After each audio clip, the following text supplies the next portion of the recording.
Welcome, everybody. Thank you for joining me today as I'm in conversation with Manny Alvarez. Manny, thanks for joining. Really excited to talk about cryptocurrency, regulation, and all the interesting things to come. Manny is currently the founding principal of Bridge Counsel Strategies. He previously served as the commissioner for the California Department of Business Oversight, California's banking and financial regulatory agency. He led the transition of the department to the Department of Financial Protection and Innovation,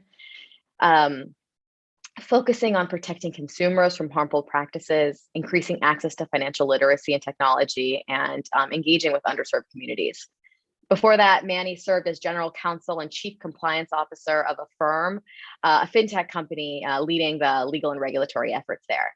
My name is Loni Mahanta. I am a non-resident fellow here at Brookings in the Center on Regulations and Market, part of the series around reimagining modern day markets and regulations. So, appropriate topic for us here.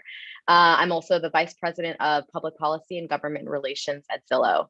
And full disclosure, Manny and I were law school classmates, what feels like many, many moons ago. So Manny, thank you for joining me. Thanks so much, Loni, for inviting me. And it's a real pleasure to be here with you. All right, well, let's jump in. So we'll start with some basic questions here. There's a lot of different folks that are joining today, different levels of background understanding around what cryptocurrency is in the first instance. So why don't we kind of just start there? Can you explain for the layman what cryptocurrency is? Certainly, give it my best college try. So cryptocurrency is a currency, a thing of value that is represented by a digital asset. And that digital asset resides on a decentralized network called the blockchain. And depending on the protocol, the particular cryptocurrency will be verified either by some third party or a series of third parties or some other state. That is probably the best I can do in terms of providing a layperson's definition of cryptocurrency. But the reality, I think, is that especially as new protocols continue to emerge, the reality is that definition, I think, will continue to slip and morph. And I think that actually lends itself to, or that's kind of the crux of a lot of the difficulties that we see and that we're going to be talking about in terms of how you regulate this thing. Yep. Yeah, of course. I mean, that's where these things go and how we regulate based on what exists today versus in addition to sort of what's coming down the road. I think it's going to be an interesting question as these issues progress. A couple more baseline questions for you. You mentioned blockchain. What is blockchain? Is it, how do we think about what a blockchain is? And is it the same thing as a distributed ledger technology? How does that interact with cryptocurrency? How should we think about that? So again, major caveat, I'm not myself a technologist. So if people want to tell me that I'm a moron, I welcome the feedback. But I do think of blockchain as a decentralized ledger, as a decentralized database that lives everywhere. And the way I think about how a blockchain interacts with the cryptocurrency, that asset resides on the blockchain itself. I'm glad you've pulled apart the two concepts because I think one of the areas that is worth exploring is what other applications might blockchain technology have that are independent from cryptocurrency. Yeah, I'm glad you mentioned that. And I'll actually just make a little note here. Some of the people that have joined us today pre-submitted a few questions. And so I'll be interspersing those throughout. And one of the questions that came up, and we can try to get to it a little bit later, but one of the questions that came up was about different applications and use of blockchain technology that might be distinct from, cryptocurrency itself. So one more, this is sort of just nomenclature, and I'm speaking as sort of a person that's just, just been reading and trying to learn and understand. Another couple other terms that I hear thrown out: crypto wallets, crypto exchanges. What are those? How much do I need to understand what that is, what those products or terms are in trying to understand cryptocurrency? Yeah, I think so shockingly, I think both of those terms are probably, I think it's okay to be seduced by the self-explanatory inclination of those two terms. Crypto wallet is simply the means by which you hold cryptocurrency. It could be a hot wallet, meaning it's plugged into a network. It is actively plugged into one of the chains, or cold storage. You're taking that currency off of a network and storing it on a device, a thumb drive, or some other device that's not plugged into a network. And then an exchange is, I think of it as simply a type of market where digital assets can be exchanged, bought, sold for either fiat currency or other forms of cryptocurrencies. Okay. So for the perhaps crypto evangelists out there, what are the biggest opportunities with crypto? What does it offer? Why are we, why is it so much a part of our conversation these days? Why do we care? Yeah. I think that answer will depend on who you're asking. And so let me offer up a survey of perspectives that I've kind of coalesced over time. So these are not necessarily perspectives that I share, but I think it's fair to say that this is kind of a survey of opinions out there. So in the earliest days, it seemed that a lot of what the hardcore crypto evangelists were embracing involved the anonymous nature of cryptocurrency and the decentralized nature of cryptocurrency. Actually, I should have used air quotes in both cases, because as time has progressed, as things have evolved, neither one of those two states is really all that true across the board. It really is not the case that you have a purely anonymous technology represented by cryptocurrency. It really is not the case, or it is the notion of a fully decentralized ledger, I think, is increasingly challenged as as kind of the locus of computing power and technology continues to be concentrated in various pockets. So those, I think, were two at least early impulses, early perspectives that the hardcore evangelists shared. Relatedly, I think, again, some of the early acolytes believed that this represented this was a good move away from centralized monetary institutions. I can't trust, I do not trust X, Y, and Z government. I do not, and by extension, I do not trust that government's fiat currency. I do trust, however, this newfangled currency. So I think those were kind of some of the early perspectives, the libertarian perspective that I'm going to call.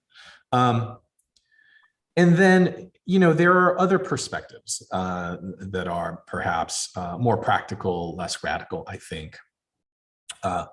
One practical use case that I think is incredibly fair, actually, has to do with the ability to move a thing of value, the ability to move money while reducing network costs, right? Mhm. Today, to move money from institution to institution, there are all of these intermediaries that take slices of money along the way. And cryptocurrency, at least there is the potential to disintermediate that value chain and pass those savings on to consumers. I think the technology has yet to fully realize that promise, but that, at least to my mind, seems like an important practical application, particularly as we're talking about cross-border transactions, right? Where sending money to a relative in Mexico today is perhaps costlier than it could be. And then we get into a host of other applications, I think, that are still being plumbed. They're still being kind of discovered. So one is, there's the notion of using cryptocurrency to unlock the value of a host of different things, right? Of a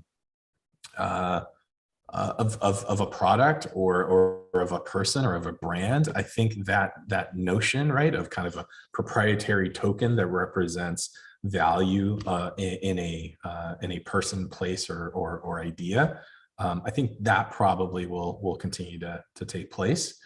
And then getting away from the notion of kind of the monetization, there are other practical applications that at least some people have been excited about, and I don't think we've really seen these fully come to fruition. But there's the smart contract application, right? So the idea that you can have things other than just digital asset or cryptocurrencies riding on blockchains. You can have smart contracts, right? So there are at least a handful of examples of products where you can kind of store a contract on top of the blockchain, and there is actually some value there because you have a transaction that is fully digitally native. In the mortgage space, for example, it may be easier to securitize kind of a mortgage that is represented on a blockchain. And then finally, the kind of the last idea, the last perspective that I'll share. At least some people are excited by applications in, for example, corporate governance, right? So how do we so for proxy voting and things like that, right? Does blockchain present an opportunity, an elegant solution to that kind of need to communicate across the board with a lot of different stakeholders, shareholders, things of that nature? That's great. It's really helpful to kind of think about the broad applications. And I think implicitly you answered one of the questions that an audience member submitted, which was, been paying attention for the last few years and can't find any reason for cryptocurrencies except to meet the needs of ransomware criminals, the whims of Banana Republic presidents, the impulses of people who would be better off betting on horses. So I think that there's a fair amount of skepticism and criticism from some places, but there's also a possibility perhaps of beneficial applications that we haven't even fully seem to come to fruition just yet. But some of the concerns, I think, are probably relevant in the questions around regulation. So let's kind of move over to that area. There's a lot of talk about crypto being in a regulatory gray area. The IRS classifies crypto as a property. The CFTC considers crypto a commodity. The SEC has said that digital assets may be securities depending on the facts and the circumstances. So, having sat in the role of California's top financial regulator, where do you see crypto fitting into the existing regulatory framework? This is the I suspect that this question and riffs on this question will be in dreaded and incredible law school exam questions for years to come. Because the answer is it depends, right? How is it regulated? How well is it regulated? The lawyer's favorite answer anyway. So Yeah, exactly. So part of the it's in my view, it's a definitional problem, as we've kind of as I think folks have surmised. When I hear the way my ear is tuned, when I hear people talk about the regulation of cryptocurrency, to me, that's akin to saying something like the regulation of heat, or the regulation of water. Well, in what form and in what application, right? So I think the first step is we need to kind of drop one or two levels below and talk about the function that we're concerned about, right? Are we focusing on the stored value function or nature of this technology? Are we focusing on the function that behaves like an investment vehicle, right? Once we kind of address that taxonomy problem, then I think you can get into what regulations and what regulators apply here. So, for example, when I was commissioner in California, we had at least a handful of existing licensees, whether they were depository institutions like a bank or a credit union, or a non-depository institution like maybe a mortgage bank or a money transmitter. Any number of licensees would ask us, hey, can I do this thing in the cryptocurrency space within the bounds of my existing authority, within the bounds of my existing license, right? So some banks, for example, want to know, hey, can we use crypto technology to help reduce our fees when interacting with other, either transmitting money internally or externally. And in some cases, it was pretty clear to us at the department that, yeah, the technology is facilitating certain authorities that you already have as a result of your bank charter or your credit union license. So sure.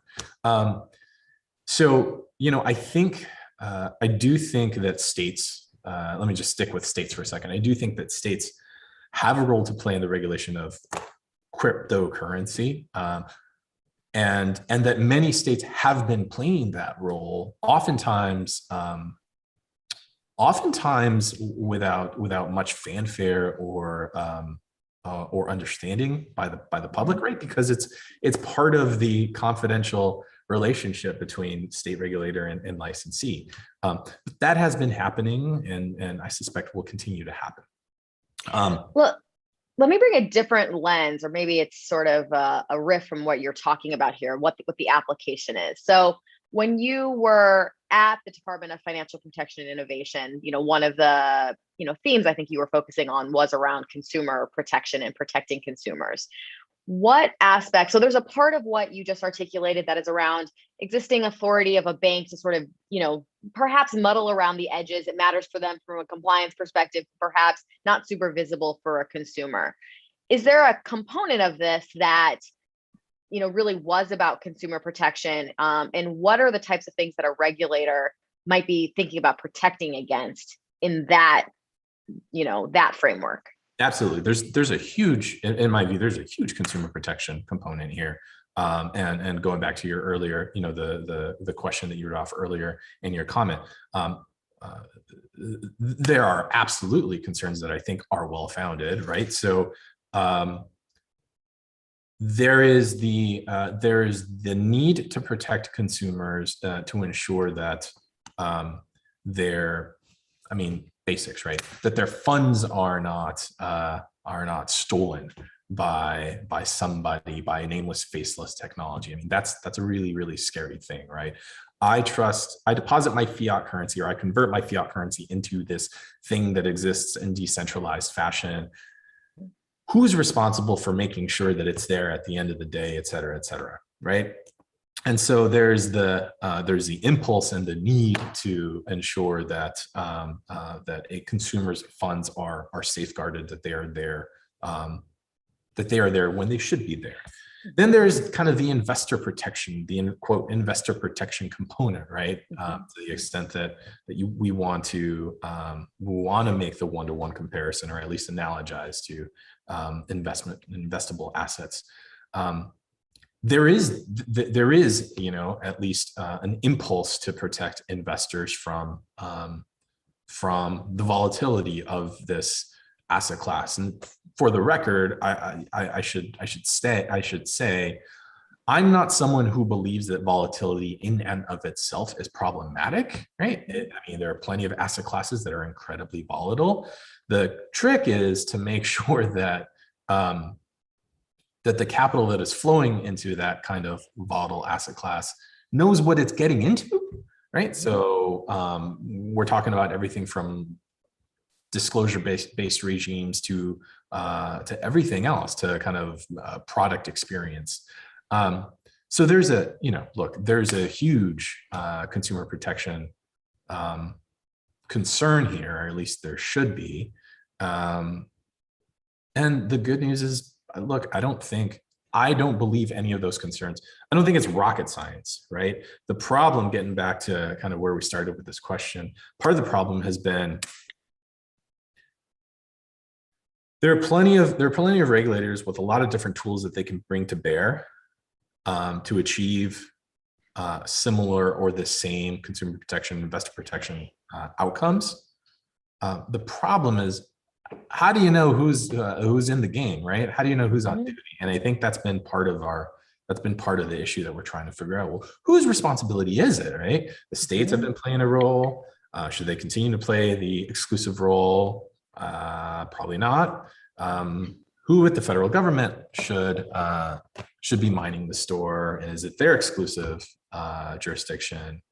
Why or why not? So I think those are the questions, right? Who's in charge here, that have made the regulation of this all pretty tricky. I want to dig in more on that, but before we move to that, I've just philosophical question here. The volatility of the asset class is also where a lot of the upside might exist. There seems to be some tension around protecting consumer protection, protecting individuals who are perhaps not knowledgeable about what they're getting into, but also our other side is democratization and giving access to people who perhaps did not have access. We're not meeting other standards of who a qualified investor is, or the rules around who is allowed to kind of access those types of asset classes or investment opportunities. How do you, personal level or former commissioner, whatever, how do you view that? And is that even a tension? I absolutely think that there's tension there. And my personal philosophy, my personal philosophy here, and probably just about any other financial technology we talk about, I think I like the impulse. I like the directional movement toward democratization of this kind of technology, of these kinds of products, of these kinds of tools, as long as it's accompanied by serious and intentional focus on the education component, right? So I think, personally, I think it's problematic that here again, right, we have an area where there's a cottage industry of hedge funds springing up, making handsome sums of money because they're able to bring to bear cutting edge technology, taking advantage of small swings in crypto prices, making a ton of money, right, as a sophisticated investor, and that's fine. They should continue to do that. But I would also hope that we could find a way to unlock that value for the retail investor, particularly those that have been historically shut out of these sorts of products and services. Easy to say, hard to do. I mean, because I think plenty of people would might conclude, well, this simply is not an appropriate asset class for many, perhaps most retail investors. I understand that instinct. I think there's merit to that perspective. It's just not necessarily one that I share, right? My view is, no, we can do better.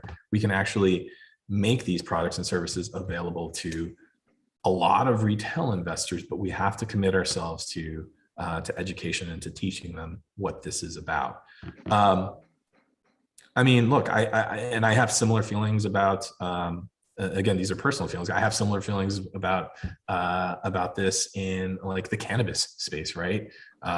Where it was illegal in California for so long, and you locked up so many men of color for petty possession cases, and now all of a sudden there's a cottage industry of cannabis companies that are getting rich because of the newly legalized status. That just doesn't sit well with me, and so that I can probably analogize those feelings across the board to a lot of different areas and technologies.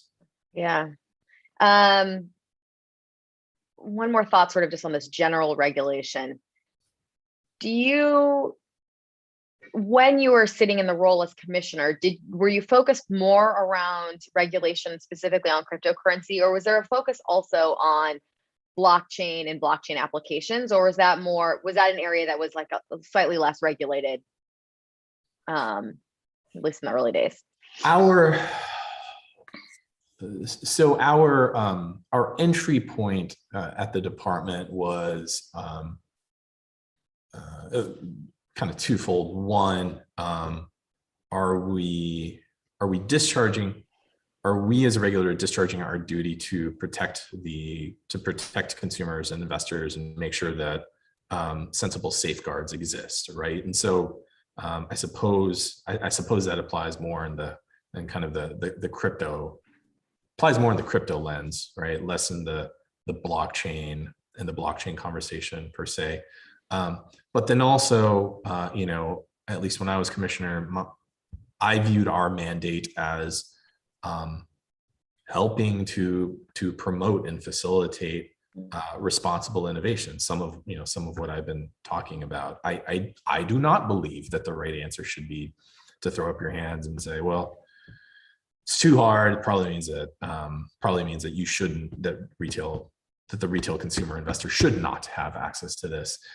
So we spent a lot of time also proactively engaging with companies to better understand, what are the potentially valuable applications of the blockchain technology that you're talking about, and what are some of the ways that we can help. And if we don't have a role to play here, then we should probably tell you. But I definitely viewed my prior role as at least in part helping to promote and facilitate that kind of responsible innovation.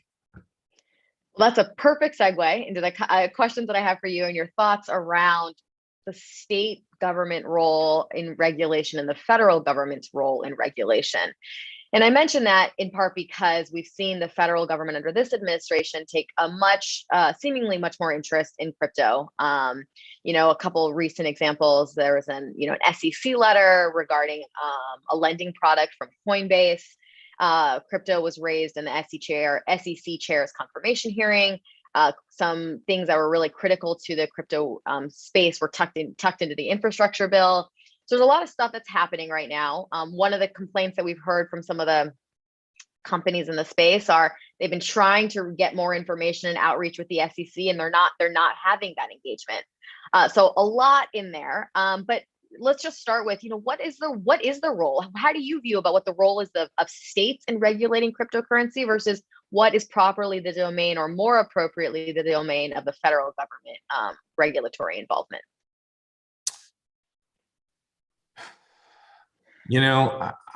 I think it's a tough question to answer. I think states have long been playing a role in the crypto space and will likely continue playing a role in the crypto space. I would also, I think I can also safely share that states would like to see, I think it is good for everyone when the federal government clearly articulates its baseline expectations, whether it's baseline expectations coming out of the SEC or CFTC or what have you. But I think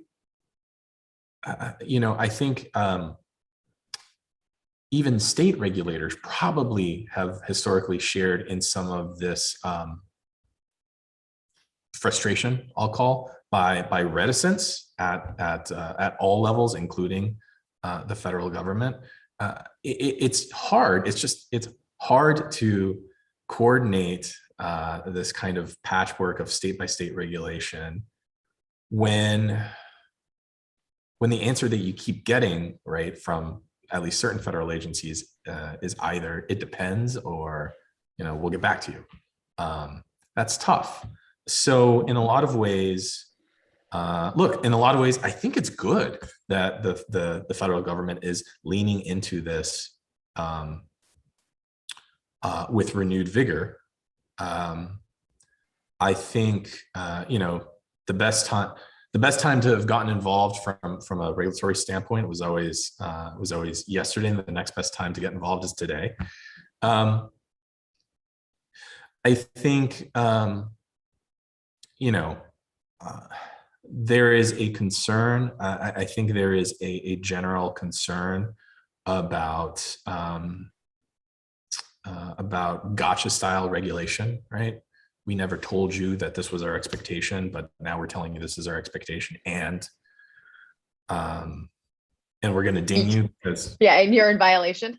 yeah. That's a tough framework, right? That's a tough framework to operate in. And like coming from a company perspective, I'll throw out the company perspective here. It is hard. It's hard to not having necessarily in the financial tech space, but generally a company that is trying to navigate the patchwork of state laws. You'll hear that term thrown out a lot, but it is like, you're trying to build a business with rules and regulations that are not consistent. It is a much more clear process when there is consistency across, which almost always requires federal engagement, but also clear rules. It is difficult from trying to manage compliance when the rules are not clear. It's a little bit fact-based. We'll see how case law turns out. We'll see how things turn out. A lot of organizations want to be following the rules, but need to know what the rules are in order to do so. I agree. And I mean, this is a bit of a tangent, but I think, when I first assumed responsibility as commissioner, a lot of people asked, well, what perspective is he going to bring? Is he going to bring the private industry fintech perspective, or is he going to bring the consumer protection perspective from his enforcement days? And the answer is yes. Yes to all of the above. I mean, you don't. This is why when I, for example, would look to fill out the leadership team at the department, I love that kind of diversity of perspective, because I understand you don't bring a single lens to the role, right? You bring all the ones you got, and I think there is, my personal feeling is there is this unfortunate skepticism that goes kind of both ways, right? Where some, some regulators believe that that all companies are simply trying to skirt regulation, and from firsthand experience, I just don't believe that to be true. I think, are there bad actors? Sure, absolutely. And they are bad for everyone, right? They're also bad for other companies that are trying to do the right thing, right? And I can speak from firsthand experience that it can be frustrating for companies that are trying to do the right thing, but they don't know what that is, or they at least don't have clarity. And when they try their level best to kind of intuit what that might be, it can be tough, right? To be told after the fact, well, no, that wasn't exactly true. That wasn't exactly the right thing. So absolutely. And yet and yet we never lose, or it's not like I lose sight of the need for consumer protection. You absolutely need sensible guardrails. Yeah, absolutely. And I don't think that, there's also a perspective out there just around like, well, the good, people should be self-regulating and acting from, just doing the right thing on their own. My personal perspective is like that while there are plenty of entities that are trying to do the right thing, that is certainly not sufficient for most of these things. You need to have an externally enforced regulatory infrastructure, so that you are at least creating a even playing field for all the market entrants, at least to the extent that you can. I mean, look, my 7-year-old does his homework because he knows that someone's going to check it, right? I mean, if you didn't have that threat, well, why would he? Okay, but I guess another question though, crypto has not been around for all that long. Do you have any concerns around regulation being put in place today that will stifle a nascent industry? How do you think about regulating for the technology as it exists today, but versus where it might be in 20 years and how hard it is to change the rules down the road? Yeah, it's a great question. I mean, look, in my view, I think the answer has to involve deeper collaboration, frankly, between industry and the regulator, but real two-way, real collaboration that's kind of that's a two-way street. I share some of these concerns about losing out on good practical applications of blockchain technology because of unintended consequences. I mean, for example, right? Like I think I do think that I do think there are probably really useful applications in the corporate governance space, and yet people are excited about it, and we're not really seeing it. I don't know why. But I absolutely would be concerned about stifling a useful application of a technology because we tried to overcorrect over here. So my view is the kind of two-way dialogue that has been emerging over a couple of years. I mean, I don't mean to suggest that this doesn't exist at the state or federal level. It does, but I think it ought to accelerate, and we need to embrace that kind of framework. And I think it's important for everyone to get comfortable with the idea that we may not always have all the answers at the outset, right? This is another tangent, but there is a tangential relation here to what we're talking about. When I was commissioner, I was often asked about sandboxes. Are sandboxes good or sandboxes bad?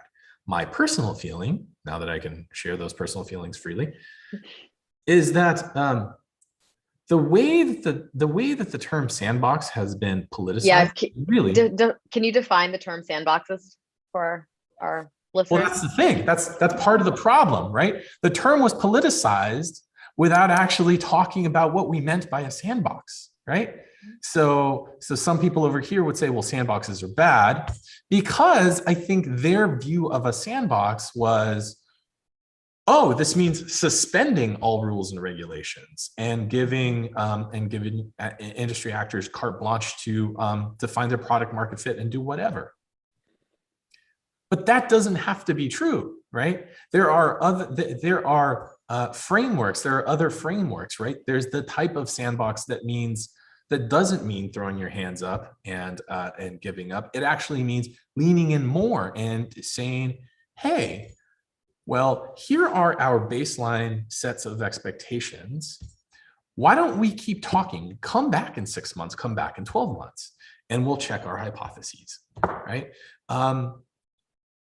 The regulator in the UK, the FCA, the Federal Conduct Authority, they have an innovation function that, and their notion of a sandbox is exactly this. Their notion of a sandbox is actually more like provisional licensing, right? Yeah, So, sounds like experimentation, but in close conversation with the regulator and the regulated entity.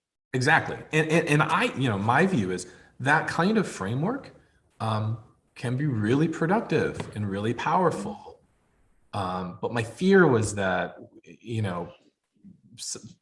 we may have avoided that kind of dialogue because it felt icky, because it felt too much like a sandbox. And again, that's a term.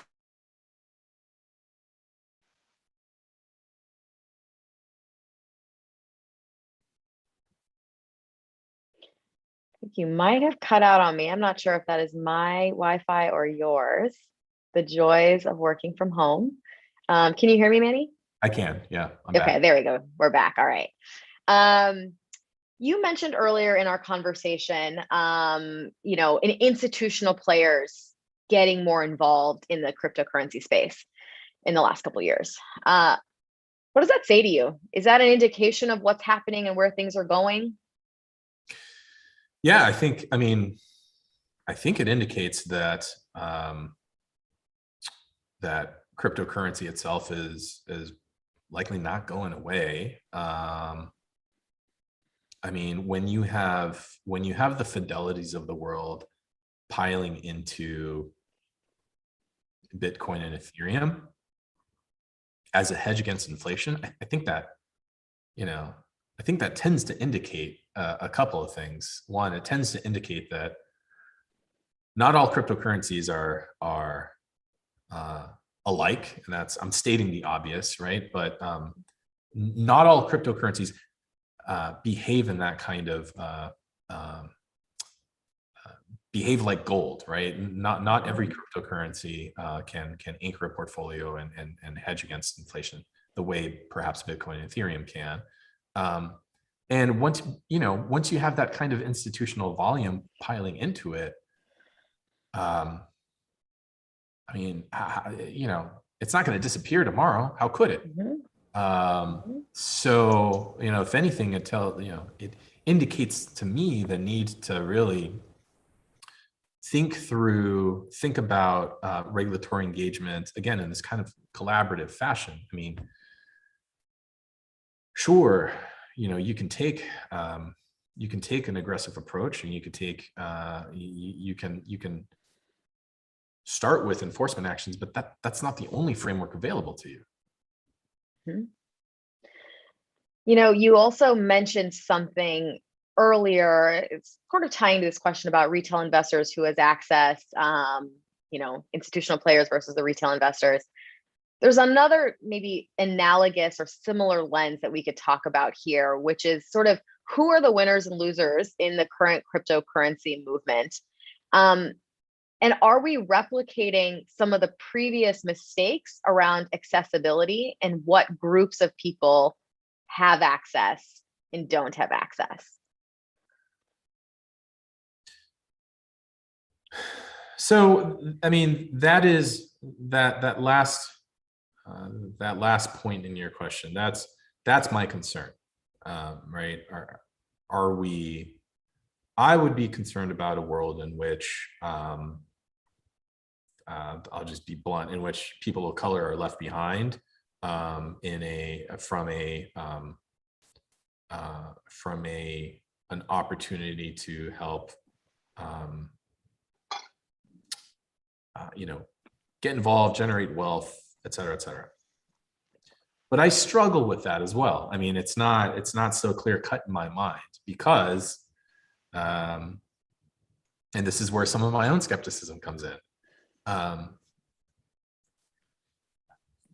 Because there have to be losers in a crypto exchange, I think, because you don't always have, it's unlike an equity, right, where you have underlying performance. There's performance of a company underlying the thing. This is where my skepticism comes in, right? If you don't have that kind of underlying performance, how can one at the retail level make decisions that are based on anything but momentum? And that's tough, right? So I might be able to take advantage of the volatility of swings in crypto prices because I understand at least a little bit momentum trading, but not everyone does. And that's hard for me to square, right? I don't know what the answer ought to be. I mean, on balance though, it does feel to me like we should not neglect the opportunity and the duty that we have to ensure that that these kinds of transformational technologies and products are available to everyone. Yeah, and I think there's also a possibility here where, again, we can pull apart some of the cryptocurrency and also applications of blockchain technology. And it could be that there's, another facet of this conversation around use of blockchain technology in, benefiting communities of color or helping to think about like where there might be opportunities on closing the racial wealth gap. And now I'll be full disclosure. These were conversations that I've been having at Zillow in my role as head of public policy at Zillow.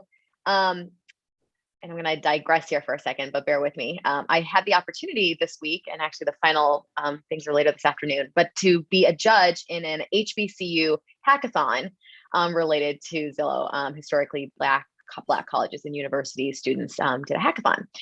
So awesome. And several of the students, the groups, were focused in thinking about cryptocurrency, but also a blockchain technology in the housing market and where it might have applicability there. And so, there were some interesting questions around how blockchain might be beneficially used in mortgages, thinking about perhaps collateral. I mean, there's a lot of stuff that I, frankly, I'm like, I can understand the top line and the specifics are not super clear to me. So I'm no expert here, but questions around use of blockchain technology in, perhaps modernizing or reducing fees, if nothing else, in the mortgage and lending space. That also, though, there was some conversation I'm starting to see around use of blockchain technology in different types of credit scoring. Talking a little bit about access to credit as, the primary way in which people are eligible for mortgages. But of course, there's all kinds of problems with our traditional credit system. You have to bring on debt to even get a credit score in the first place, but that's not actually an indication of like if a new person in the market is a reliable and is likely to kind of make their payments on time.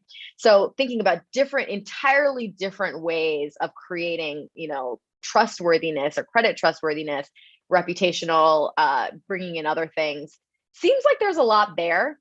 Curious if that's something that you've come across, or what your thoughts are around those opportunities. Yeah, I'm so glad you brought that up. A couple of thoughts. One is, and this is, I feel like we could do this all over again while talking about consumer credit, because I think there are certainly I think for some time, people have been thinking about and working on different ways of properly assessing creditworthiness, such that such that you don't replicate some of the I'm just going to say it, some of the biases that are inherent in traditional scoring models. And that's a tough conversation with weighty views on a lot of different points. But look, punchline is absolutely. I'm so glad you brought up that anecdote, because I think it rightly points to, again, this thing that we've been talking about, the difference between cryptocurrency and the technology, the desire to ensure that sensible applications, really valuable applications that have yet to be developed, are given the space to find that product market fit, while protecting consumers from predation today. The other thing that you just reminded me of, so in speaking over the last couple of weeks, I've had any number of conversations with various fintech founders, handful of them diverse people of color. And one thing, many of them are committed to this notion of attacking the racial wealth gap and creating opportunities for everyone, including people of color, to participate in all, in every part of the economy. And it does seem pretty clear to me that people are at least intrigued by cryptocurrency. And so maybe that becomes the entry point, right? I mean, a lot of what some of the founders I speak to observe, rightly so, I think, is, hey, the average retail investor age, 22 to 33, they're probably getting further and further away from kind of the traditional online brokerage model, right? I don't know how many of those people, particularly people of color, are opening up accounts with Fidelity or Merrill or JPM or what have you. But they are engaged in other ways, right? They're engaged in various forms of social media. They might be, avid Reddit consumers. Mm-hmm. They might follow various content creators. So there's kind of a broader fundamental point here that's, I think, getting away from the crypto conversation per se. But the distribution channel, the way in which people consume information and make financial decisions has changed, will continue to change, right? It's increasing, it will continue to be here. I don't know how many people, I don't know how many people of color will care about, books that, I don't know, Sue Zorman or Dave Ramsey have written, but there are plenty of other content creators that they follow. And so, I think it's important to pay attention to that, and to be open to the need to meet the retail consumer or the retail investor where they are today, which, again, may not be a traditional brokerage, and it may not be in a traditional asset class. And if cryptocurrency is the hook that's required to get people interested in thinking about their financial health and thinking about their family's financial well-being, and if we can use that as an entry point to improve the rest of their financial lives, I don't think that's a bad thing. Yeah, I mean, there's a lot of opportunity there. There's got to be, right? I mean, for the financial well-being of many more Americans, and especially communities that have been shut out for a long time. And huge shout outs to the students for, bringing this thread in, and several of them, saw it immediately and brought that up to the fore. So thank you to all those students. Another aspect, we only got a few more minutes here, but I do want to touch briefly on environmental impacts of crypto. It's a huge part of the conversation that's happening right here. And the environmental impacts of cryptocurrency mining. Quickly, do you think you could explain what cryptocurrency mining is? And then really curious about your perspective on the implications of this.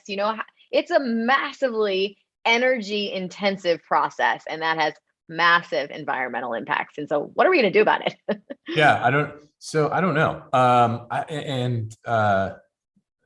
Crypto mining, I'm not sure. So I will not be able to do this justice. Here is how I explain it to myself. Depending on the crypto protocol, right?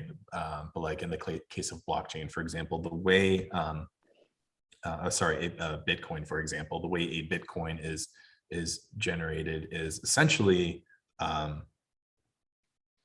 by solving a math problem. I mean, this is at least how frustrated technologists have tried to explain this to me, right? When they realize my severe limitations on technological understanding, what they tell me is, look, you're basically solving a really tough, a really elegant math problem, and it requires a lot of computing power, and it makes it such that it seems fairly clear that you're upside down from jump in terms of the amount of energy required to generate that one digital asset, the outcome, right? At least a handful of people believe that to be the case, understand it to be that you're upside down in terms of the cost needed to generate that value. That obviously, if that remains true for the long term, seems problematic, as you point to a lot of reasons. Also, I think to the extent that more institutional, more larger financial institutions continue to get into crypto, there probably will be some need to better understand the environmental impacts, because those financial institutions probably have some affirmative obligations, some affirmative regulatory obligations in terms of articulating their commitments, their ESG commitments. And so what is the environmental impact of their involvement in this technology, in this asset class, in this thing? Seems mighty hard to articulate those impacts when people are still trying to figure it out. So it does seem like quite a problem. Kind of gets to an interesting question about, classic externalities caused previously by an institution or an organization that you can at least point to. This is distributed by definition, a distributed technology. These externalities still exist, but where are they attributable? To whom are they attributable? And perhaps it will only be through involvement by institutional players that there's even an entree point into addressing these issues.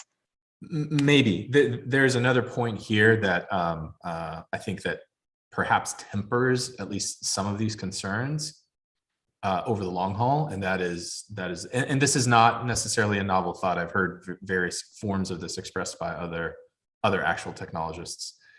So I think it's fair to say that something like Moore's law still exists today, and so Moore's law, the notion that computing power essentially doubles every 24 months or so. So whether that, strictly speaking, is true today, or some version of that is true today, I have to believe that the answer is yes, right? That computing power